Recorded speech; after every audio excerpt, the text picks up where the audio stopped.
हाँ भाई, नेक्स्ट है हमारे पास ये।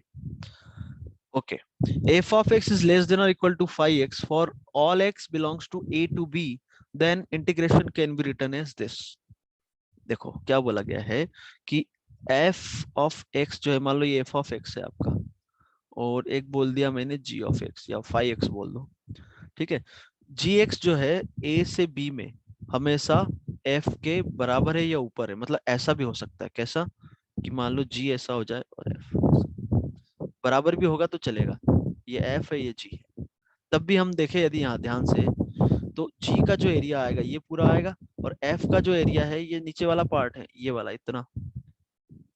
तो g का जो एरिया आएगा वो इसके एरिया से हमेशा मिलेगा। अब कुछ सोच रहे होंगे सर नेगेटिव हो गया तो क्या होगा, तब भी कोई दिक्कत नहीं, हम समझ लेते हैं कि f जो है छोटा है g से, मतलब छोटा होने का मतलब वो ग्राफ हमेशा नीचे आएगा। g मान लो ये हो गया आपका, ठीक है। तो g का जो एरिया मिलेगा यहाँ पर एल्जेब्राइक एरिया जो मिलेगा वो ये मिलेगा, है ना। और f के साथ जो मिलेगा वो यहाँ पॉजिटिव, चलो ये मिलेगा, ठीक है ये। तो इसमें आप देखो एरिया वाइज किसका मैग्नीट्यूड, एरिया किसका ज्यादा है, f का कंपेयर टू g। बट यदि मैं इंटीग्रेशन की बात करूं तो ये साइन के साथ आएगा। अरे समझ में आ रहा है। तो मान लो g की वैल्यू कुछ -3 है तो f की वैल्यू -5 आएगी, तो इनमें बड़ा कौन हुआ वैसे इंटीग्रल में, ये बड़ा हुआ। एरिया तो हम f का बोलेंगे, ठीक है। यदि एल्जेब्रिक एरिया की बात कर रहे हैं हम, तो इंटीग्रल में तो कौन बड़ा होगा, g बड़ा होगा। समझ में आया। तो ये हमेशा ट्रू है जब ये है तो, फॉर ऑल x, ऐसा नहीं किसी के लिए बड़ा हो जाए। मैं आपसे बोलूं कि f ऐसा है और g ऐसा है, तो तब हम कोई कमेंट नहीं कर सकते। मान लो x एक्सेस ये है, तब कोई कमेंट नहीं किया जा सकता। या तो बराबर है, जो f है या तो बराबर है g के, या 5 बोल दो, या उसके इक्वल है, तो ही बोल बोल पाएंगे। ऊपर नीचे हो गया, और सारे x के लिए, सारे x के लिए, ठीक है। कोई doubt? Okay okay, next question ये लगाओ।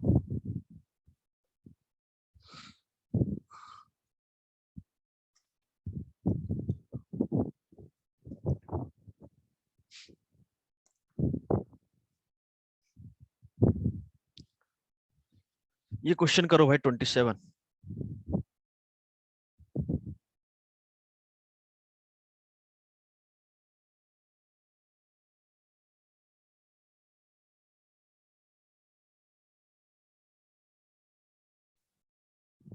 ओके, तो भाई यहाँ पर हमें ये पर्टिकुलर जो है ये इंटरवल में लाना है। अच्छा, अब इसमें कुछ लोग सोचेंगे सर आपने तो बताया पहले मिनिमम मैक्सिमम निकालो, तो भाई बिल्कुल सही बताया गया है, आपको वो भी करना पड़ेगा। इसकी मिनिमम मैक्सिमम वैल्यू, इसको एफ ऑफ एक्स ले लिया, तो इसको डिफरेंशिएट किया, डिफरेंशिएट किया, तो इसका डिफरेंशिएशन हो गया -1/2, और इधर हो जाएगा 4 - x² - x³ और इसका डिफरेंशिएशन -2x -3x²।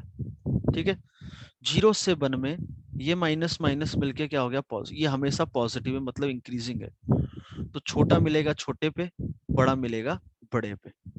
तो इसकी मिनिमम वैल्यू जो है, मतलब स्मॉल है, मिनिमम वैल्यू क्या मिलेगा छोटे पे, छोट जीरो पे कितना है ये 1/√4 दैट इज 2। मैक्सिमम वैल्यू मिलेगी 1 पर, तो 1 पर वैल्यू हो 1/√2। ठीक है।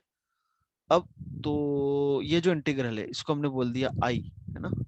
तो आई जो आएगा वो इससे तो छोटा हो, इससे तो बड़ा होगा, half into interval 1 1। Maximum value ये बराबर भी हो सकता है, इक्वलिटी हम लगा ही देते हैं क्योंकि ये क्या होता है less than or equal to, तो हो सकता है इक्वल भी हो जाए इंटू 1। तो ये 1/2 से 1/√2 है। आप बोलोगे सर ये तो आया ही नहीं, तो बिल्कुल भाई सही बात है, वो तो ये तो नहीं आ रहा है। मतलब हाफ आप समझो तो ये 0.5 हो रहा है, और ये वैल्यू जो होगी 1/√2, ये एक अप्रोक्सीमेटली यदि हम देखें तो 1/√2 जैसे 1.2, 0.7 हाँ 2. 0.7 अप्रोक्स। 0 पॉइंट, हाँ। तो आई जो है आपका वो 0.5 से लेके कहाँ तक, क्या बोला था भाई, पॉइंट कितना 2 पॉइंट 0.7 सर। 0.7 समथिंग। ओके, तो 0.5 से 0.7 आ रहा है, तो हो सकता है इसके बीच में है ना। अब जैसे ये π/6 लिखा हुआ है, तो इसको आप समझो 3.14/6, ये वैल्यू लगभग लगभग 0.5 से छोटी आएगी, मान लो, नहीं सॉरी, बड़ी आएगी, तो 0.55 भी आ गया, है ना। और π/4√2 यदि आप समझो, तो ये वैल्यू 4√2 आपका हो जाएगा 1.414। समझना है यहाँ पे, 5.6 हो रहा है ना, तो 3.14 अपॉन में 5.6, मान लो वो अप्रोक्सीमेटली वैल्यू आ रही, मान लो 0.65।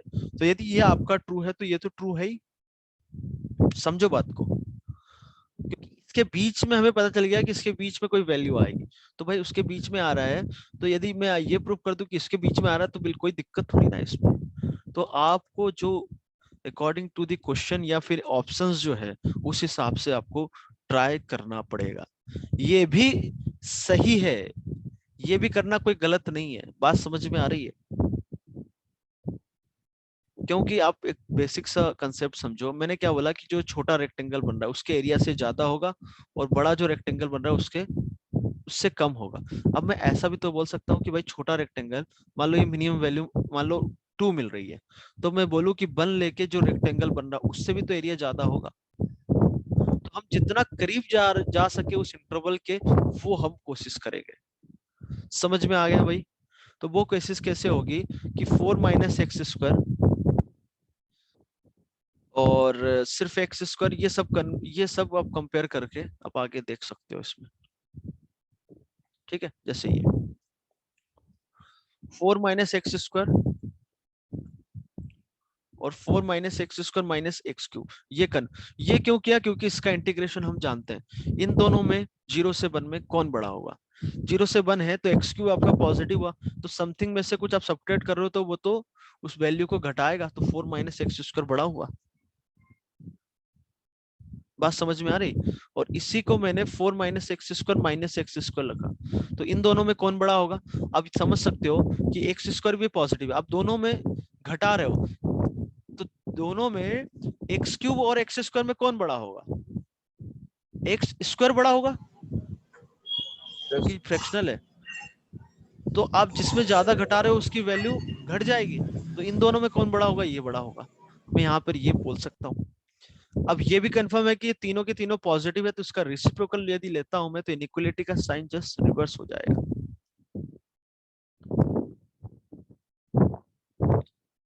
समझ में आ रहा है। अब मैं अंडर रूट भी लेता हूं, तो अंडर रूट आपका जो 1/√x होगा, हाँ,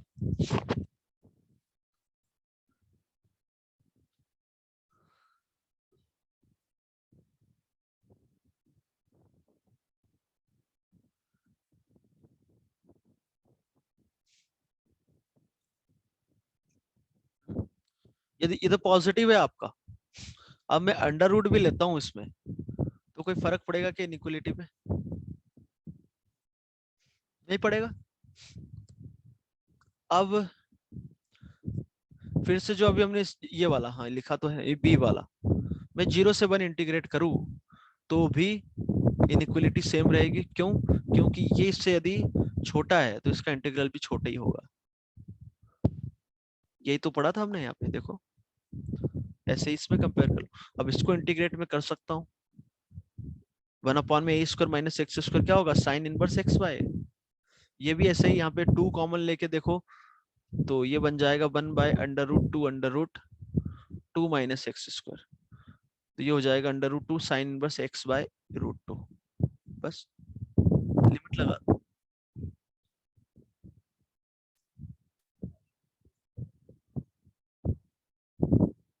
आ गया भाई समझ में सभी को। कोई समस्या हो तो पूछो। तो जो हमें एग्जैक्ट इंटरवल पूछा गया था वो आ गया π/6 और π/4। कोई समस्या। ओके, नेक्स्ट जो पॉइंट है ये भी समझ लेते हैं हम। ए से बी f(x) का मॉड हमेशा इस मॉड f(x) के इंटीग्रल से बराबर होगा या उससे छोटा होगा हमेशा। बहुत ही समझना इसको आसान है, जैसे मैं बोलूं बराबर कब होगा, जब मान लो एफ ऑफ एक्स हमेशा पॉजिटिव है, तो ए से बी में इसको इंटीग्रेट करूं तो ये आपको ये एरिया मिलेगा, है ना, ये वाली वैल्यू पॉजिटिव मिलेगी, और इसका मॉड लूं तब भी यही एरिया मिलेगा, तो तब आपका ये इक्वलिटी होल्ड कर जाएगी। समझ में आ गया? और यदि मैं इसको इस टाइप से ले लूं, ए से बी में, ठीक है, तो ए से बी में यदि एरिया यदि इंटीग्रेट करूं तो अलजेब्रा का एरिया देखूं तो ये कुछ आएगा, ये कुछ आएगा, बट ऐड करूंगा मैं दोनों को तो कुछ इसका पार्ट इसमें से माइनस हो जाएगा, तो वैल्यू तो पॉजिटिव आ रही है। पर यदि एफ ऑफ एक्स का यदि मैं मॉड ले लूं, एफ ऑफ एक्स का यदि मॉड ले लूं तो ये वाला पोर्शन ऊपर चले जाएगा, तो उसमें ये एरिया और ये एरिया आपका जुड़ के आएगा, तो ऑब्वियसली कि ज्यादा ही आएगा। और क्या हो सकता है, और ऐसा सीन बन सकता है कि मान लो ये हो जाए कि ये जो निगेटिव वाला जो इंटीग्रल आ रहा है, ये वाला मतलब निगेटिव वैल्यू आएगी इंटीग्रल की, मैग्नीट्यूड वाइज ज्यादा है इससे, तो आप इसको ऐड करोगे तो कुछ निगेटिव में आएगा, मॉड लोगे आप, है ना, पर फिर एफ का मॉड लेके आप इंटीग्रेट करोगे तो ये वाला पोर्शन ऊपर चला जाएगा, तो दोनों एरिया ऐड हो जाएंगे, तो तब भी आपका ये एरिया हमेशा बड़ा ही आएगा। तो इक्वलिटी कब हो सकती है, जब एक्स एक्सिस के ऊपर हो, मतलब इंटीग्रल की वैल्यू दोनों की पॉजिटिव हो, तब। दोनों की इंटीग्रल की वैल्यू पॉजिटिव बोलना सही नहीं है, एफ ऑफ एक्स आपका एक्स एक्सिस के ऊपर हो तब हम बोलेंगे इक्वलिटी होल्ड करेगी, अदरवाइज इनइक्वलिटी। समझ में आया ये? Yes sir. सर अगर नीचे होगा तो भी होल्ड करेगी ना? तब भी होल्ड करेगी। नहीं इक्वलिटी, हाँ इक्वलिटी तब भी यस होल्ड करेगी, इक्वलिटी नीचे होगी तब भी होल्ड करेगी। एफ ऑफ एक्स यदि ऐसा है तो ए से बी में यदि हम देखें तो ये आपका पूरा नेगेटिव आएगा, इंटीग्रल की वैल्यू मॉड लेंगे तो वैल्यू मान लो 4 है, 4 आ गया, इधर जब मॉड लूंगा मैं इधर एफ ऑफ एक्स का मॉड, तो वो ऊपर हो जाएगा,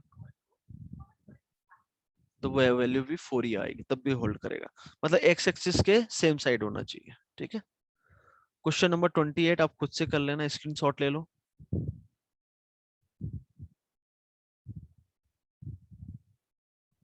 ये आपको शीट में मिल जाएगा, करना जरूर यार क्वेश्चन, है ना।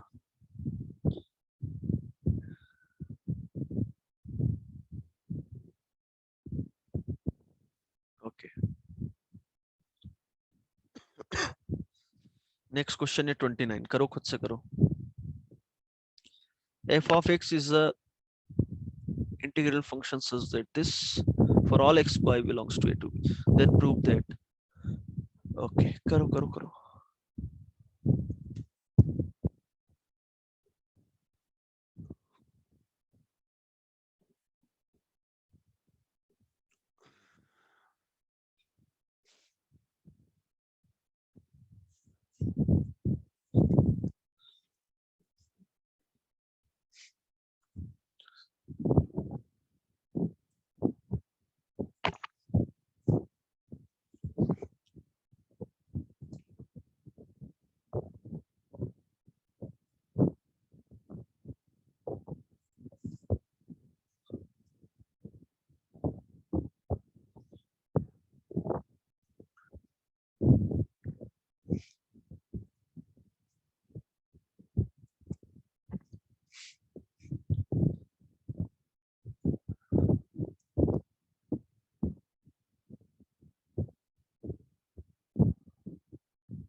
ओके तो हमें ये जो प्रूफ करना है वो ये इनइक्वालिटी प्रूफ करनी है। ओके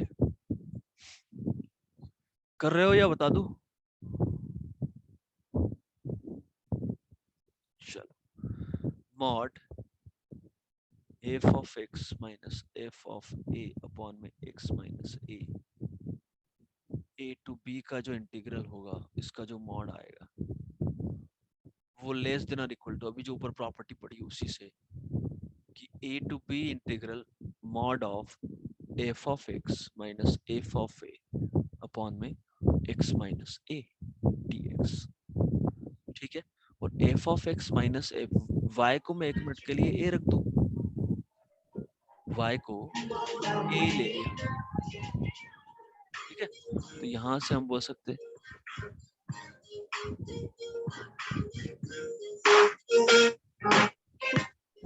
चलने तो बढ़िया लग रहा है गाना। चेन स्मोकर्स का है ना।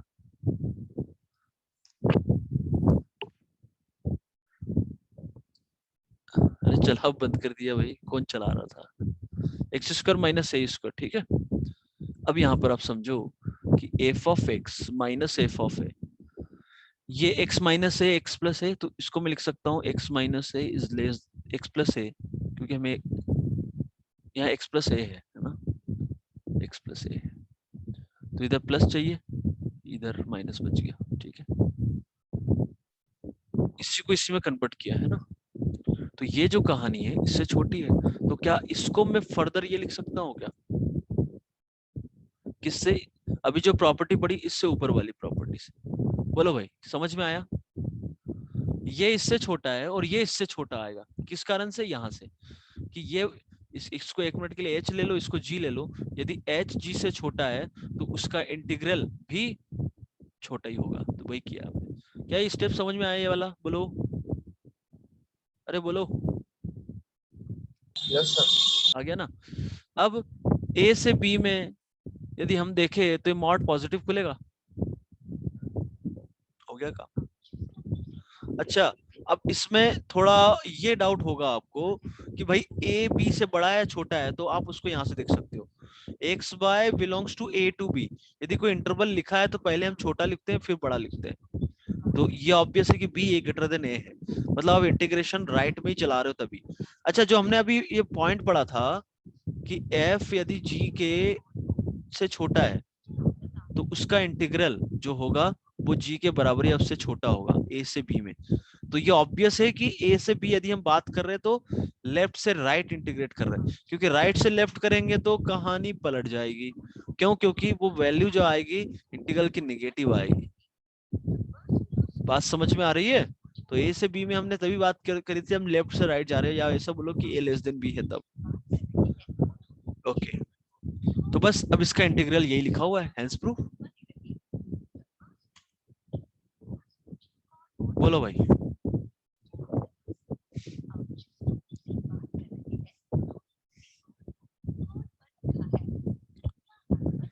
बोलो यार, बातें पता ही नहीं है कुछ। ओके, नेक्स्ट पॉइंट है आपका ये वाला, D. If f of x is greater than or equal to then the integral a to then this is greater, obviously f of x यदि आपका greater than or equal to 0 है, ऐसा कुछ है मान लो f of x, तो आपका जो इंटीग्रल आएगा वो हमेशा पॉजिटिव कुछ ना कुछ तो देगा ही देगा, या फिर f of x 0, इक्वलिटी लगी है ना, तो 0 मान लो सभी पॉइंट पे 0 आ गया, तब इंटीग्रल आपका 0 भी हो जाएगा, तो इक्वलिटी यहाँ भी लगा दी इसलिए, ठीक है। और कुछ पॉइंट पे 0 हो रहा है बाकी पर नहीं हो रहा है, तब तो पॉजिटिव मिलेगा मिलेगा। क्वेश्चन नंबर 30 करो खुद से।